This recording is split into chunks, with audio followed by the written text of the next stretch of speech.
He thought it was just a joke. A smug, arrogant CEO throwing out an impossible challenge to the janitor he never respected: "Fix this, and the car's yours." The office laughed. The janitor stayed quiet. But when his hands touched the broken machine, the laughter froze, because within minutes, what no one else could solve was done effortlessly. That night changed everything, not just for the CEO, but for every soul who watched humility triumph over arrogance. Jonathan Pierce was the kind of CEO who wore his arrogance like a crown. Head of a billion-dollar tech empire, he moved through the glass towers of downtown Chicago with the stride of someone who thought he owned not just the company, but the world. People whispered about his genius, but they whispered louder about his cruelty. He thrived on humiliating his employees, reminding them daily of how replaceable they were. On one bitterly cold Tuesday morning, the entire company gathered for a product reveal that was supposed to cement Jonathan's legacy. The centerpiece of the event was a cutting-edge prototype, an AI-powered vehicle system that could detect mechanical issues before they happened. Reporters, investors, and employees filled the room. But when Jonathan pressed the sleek button on stage to showcase the product, the system flickered, sparked, and then went completely dead. Silence followed. For the first time in years, Jonathan looked rattled. Engineers scrambled forward, whispering in technical jargon, but nothing worked. Minutes stretched, and the room filled with an uncomfortable tension. That's when Jonathan's eyes landed on someone he normally wouldn't notice: Samuel Carter, the night janitor. A tall, broad-shouldered black man in his late 50s, Samuel was standing quietly in the corner with his mop bucket, watching the chaos unfold. Jonathan smirked, sensing an opportunity to divert attention from his embarrassment. "Hey, Sam," he called out, his voice booming through the microphone. "Since you've been standing there looking like you know something, why don't you come up here and fix this?" In fact, he paused for dramatic effect, letting the audience chuckle at the absurdity. "Fix this, and the car's yours." Laughter rippled through the hall. Samuel didn't flinch. He didn't laugh or shrink away. He simply looked at Jonathan with calm, steady eyes and replied, "You sure about that?" His voice was low, firm, and unshaken. The room went silent again, the laughter dying awkwardly as people realized Samuel wasn't joking. Jonathan, caught between his pride and the sudden seriousness of the moment, waved his hand dismissively. "Go ahead, janitor. Show us your magic." What happened next would silence every mocking voice in that room. Samuel walked forward with a deliberate calmness, every eye in the room locked on him. His janitor's uniform looked out of place against the backdrop of expensive suits and high-tech equipment, but the quiet authority in his stride made him seem like he belonged more than anyone else. Jonathan leaned back in his leather chair, smirking, waiting for Samuel to embarrass himself. Engineers folded their arms, some even pulling out their phones to record what they assumed would be a humiliating spectacle. Samuel didn't rush. He placed his mop aside, rolled up his sleeves, and examined the system with an intensity that made even the most skeptical engineer pause. He asked no one for help, no manuals, no tools beyond a basic screwdriver he pulled from his pocket. His large hands moved with surprising precision, not fumbling like a novice but gliding like someone who had lived and breathed mechanics his whole life. He traced the wires, adjusted a faulty circuit, and muttered under his breath about poor connections and rushed designs. In less than 10 minutes, Samuel had identified what the entire engineering team couldn't in hours: the prototype wasn't broken, it was simply miscalibrated. He reset the system, adjusted the wiring with a careful twist, and then, with a confident push, pressed the power button. The AI system came to life instantly, glowing bright and humming with perfect rhythm. The screen lit up, sensors activated, and the car dashboard displayed flawless diagnostics. Gasps filled the room. Reporters scrambled to record. Engineers who had mocked him seconds earlier now stared in disbelief.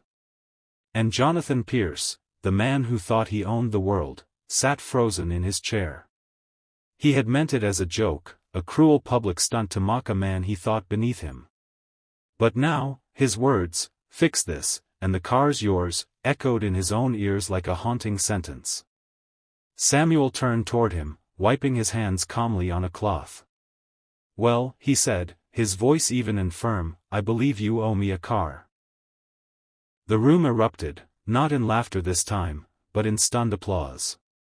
The janitor had done what the CEO's best engineers couldn't. And Jonathan Pierce had no idea that his empire had just shifted beneath his feet. The applause didn't fade quickly. It grew, rolling through the room like thunder. Reporters whispered furiously, snapping photos of Samuel beside the glowing machine. Investors exchanged impressed glances, some murmuring about how they had just witnessed something historic. Jonathan sat stiffly, his face pale, his smirk gone. For the first time, he felt small in his own empire. He cleared his throat, trying to regain control. Well, that was unexpected. But his voice shook. Samuel didn't gloat, didn't smile smugly. Instead, he stood tall and looked Jonathan in the eye. "You thought this was about a joke. But you don't know me, Mr. Pierce. You've walked past me for years without seeing me. I was fixing engines before your company even existed." The room grew quieter, everyone leaning in. Samuel continued, his voice steady. "I used to run a garage in the South Side. Taught young kids how to stay out of trouble, how to build something with their hands. When the recession hit, I lost the shop. Took this job to pay bills. But my skills never left me." His words cut deeper than any humiliation Jonathan had ever dealt to someone else. The employees, many of whom had endured Jonathan's arrogance for years, felt a spark of pride watching Samuel stand tall.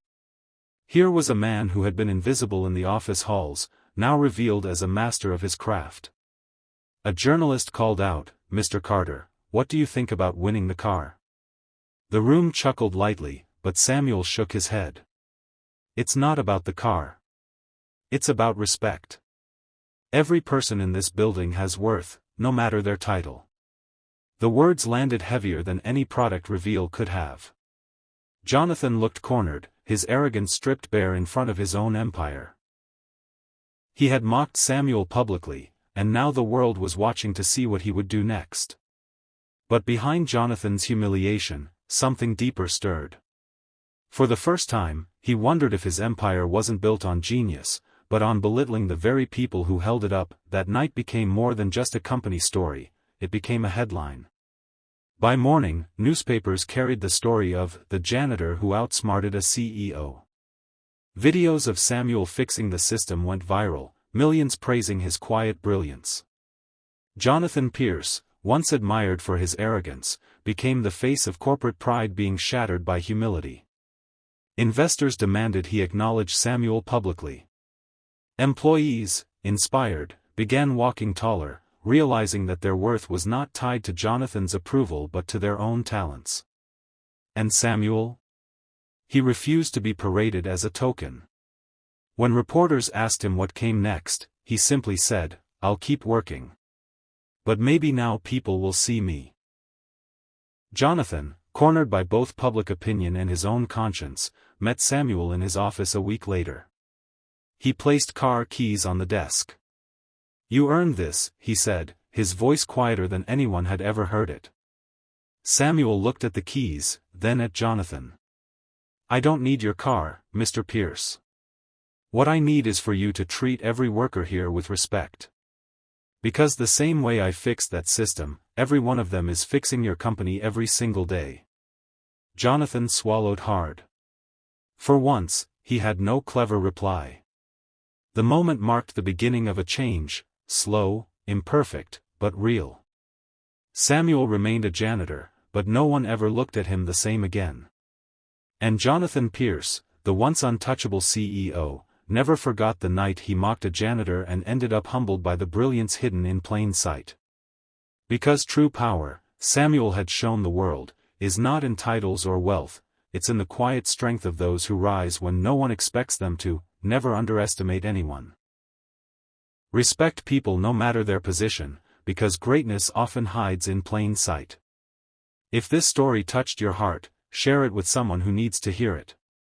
Don't forget to like, comment your thoughts, and subscribe to Kindness Vibes for more life-changing stories that prove kindness and respect can change the world.